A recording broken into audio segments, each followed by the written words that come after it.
हम प्यार करते हैं वो अपनी पास्ट से ही वापस नहीं आ पा रहा और हमें इग्नोर कर रहा है, तो क्या हमें उसका वेट करना चाहिए? हेलो फ्रेंड्स, मैं दविंदर को डिवाइन टैरो से।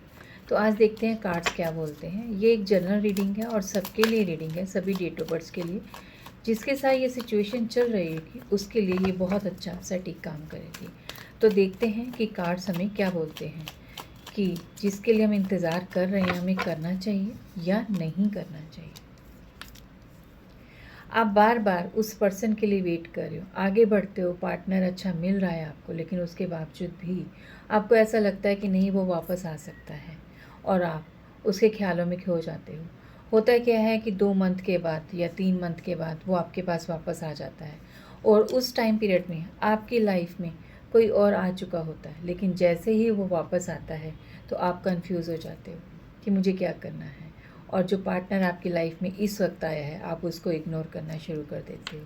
लेकिन आपको समय के पहिए के हिसाब से समझना चाहिए कि जो आपको बार बार इग्नोर कर रहा है या अपने पास से वापस नहीं आ पा रहा है, तो वो उसके लिए आपको वेट नहीं करनी चाहिए। क्योंकि हो क्या रहा है एक्चुअल में आपके साथ कि वो पास से जैसे ही डिस्टर्ब होता है वो आपकी तरफ देखना शुरू कर देता है और आपको कहीं जाने भी नहीं दे रहा।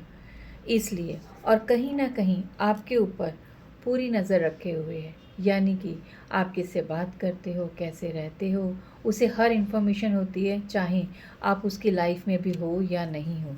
चाहे 2 महीने से 3 महीने से आपकी बात हुई है या नहीं हुई है, तो भी उसे सब चीज़ें आपके मालूम होती हैं। इसलिए वो ये देखता रहता है कि हाँ, आप तो वापस आ ही जाओगे, क्योंकि उसे पता है कि जब भी वो आपसे बात करता है तो आपका ऑरा पॉजिटिव हो जाता है या आप उसके अट्रैक्शन में आ जाते हो। इसलिए जितना भी आप आगे बढ़ जाओ खींच के वापस आ जाते हो, क्योंकि वो जब भी आपको कॉल मैसेज करता है, जितने भी दूर जा चुके हो उससे, उतनी जल्दी उसके पास आप वापस आ जाते हो। जैसे कि किसी ने आपको बांध दिया है कि आप कहाँ तक जाओगे, मैं खींचूँगा तो मेरे पास तो आप आ ही जाओगे। ये सिचुएशन इस वक्त आपकी बनी हुई है, तो आपको कोई ना कोई डिसीजन लेना चाहिए कि क्या हो रहा है लाइफ में, क्योंकि आपकी खुद की लाइफ है। अगर बार बार लाइफ के अंदर ये ही चीज़ें हो रही हैं तो आपको सोचना पड़ रहा है कि मैं क्या करूं। आपके पास ऑफ़र्स हैं, 2-3 लोगों के ऑफ़र्स हैं, लेकिन आपकी अटैचमेंट उस पर्सन के साथ हो चुकी है, क्योंकि आप दिल से अटैच हो उसके साथ, उसी के बारे में ज़्यादा सोच रहे हो। लेकिन वो दिल से अटैच नहीं है, क्योंकि अगर दिल से अटैच होता तो पास्ट को भूल चुका होता। लेकिन वो पास्ट को भी याद रखे हुए उसे भूलना नहीं चाहता और आपका साथ भी छोड़ना नहीं चाहता। तो इसलिए आपको डिसीजन लेना चाहिए। अगर आपको ऐसा लगता है कि मैं डिसाइड नहीं कर पा रहा या कर पा रही, तो आपका कोई भी क्लोज़, जो आपके बहुत क्लोज़ आपको जानता है, आप दोनों के रिश्ते को जानता है, उससे एक बार डिस्कशन करो, ताकि इन चीज़ों से बाहर निकल पाओ और अपनी लाइफ को अच्छे से जी पाओ।